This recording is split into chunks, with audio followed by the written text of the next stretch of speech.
we looked at 4 different breweries: Itchen Valley, Bowman Ales, Ringwood Brewery and Flack Manor. Over the years, ale has grown in both popularity, but also declined due to alternatives such as lager. Currently, ale is enjoying a resurgence, and our aim is to discover why. The rise in ale, I think it's, I think provenance is a good word to use, because these days people are very, very interested in the provenance of their food and drink, the rise of organic, etc., etc.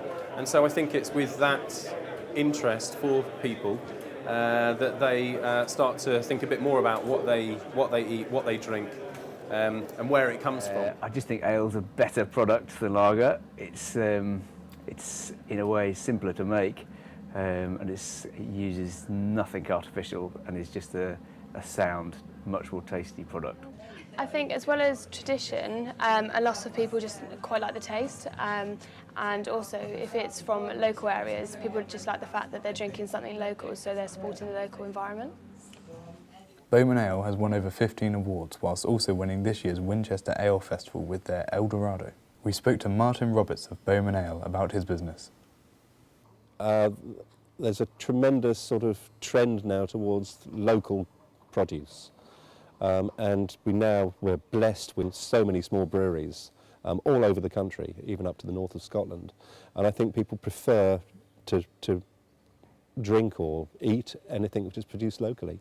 What we're doing is we're mixing the crushed and malted barley with hot liquor from the hot liquor tank to create a mash, which you probably saw being poured into the mash tun. What you're doing there is you're changing the starch in the grain into sugar, which later on, of course, the yeast will consume and produce alcohol as a byproduct. The next stage on, that liquid that you've put in there with the crushed and malted barley will be transferred into the copper, which is the boiling vessel. And that liquid now has a name. It's called wort, W-O-R-T, sweet wort. And that's sort of like the whole start of the brewing process. Itchen Valley was another small brewery we looked at. They have produced over 20 ales, and Itchen Valley was even featured in a BBC programme about how the business was going under and how Richard's father took it over. My dad did a troubleshooting business programme in 6 companies. This was one of those 6 companies. It was a kind of to invest or not to invest type programme. Of the 6 companies, he agreed to invest in 4. Of the 4, 2 happened, this brewery and another brewery in Devon. And so you find yourself not just involved in new businesses, but involved in a new industry, with brewing beer, and it's quite a nice thing to be involved in. I think it's a natural product. I think it's something that's manufactured in our own country, which very little is these days. I think ale used to be what people used to drink, and somehow lager became popular to an extent. Fortunately, that's reversing. People are realising that ale is a better product, and they're coming back to that, and I think that's the way the trend is going, and it's good to be a part of that. A while ago we had Pure Gold, and that's by Itchen Valley. That was really popular. Flower Pots and Ringwood are always our best sellers. Flack Manor in Romsey is a small and pleasant brewery. They haven't even been going a year yet. We spoke to Anne, one of their owners, about the views on ale and brewing as a whole. Well, we are using a double drop brewing method, which I feel is something that, although it's harder work here at the brewery, it does produce a very nice clean beer. And I think that sets us apart. There's very few breweries in the country now using this method.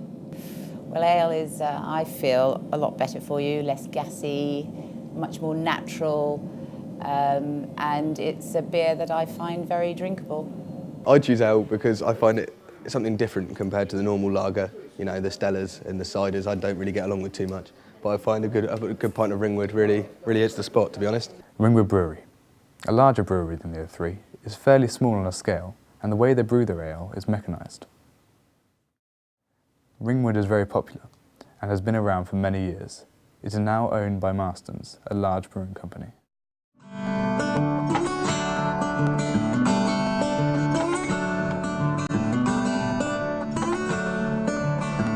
If you want beef. A lot of the younger people drink lagers and stuff, but a lot of the older people drink the ales. Well, obviously Foster's and Stella brew lager, we brew real ale, so it's a different product, totally incomparable. We're pretty dynamic and can make things to order in a sense and be very innovative with our beers.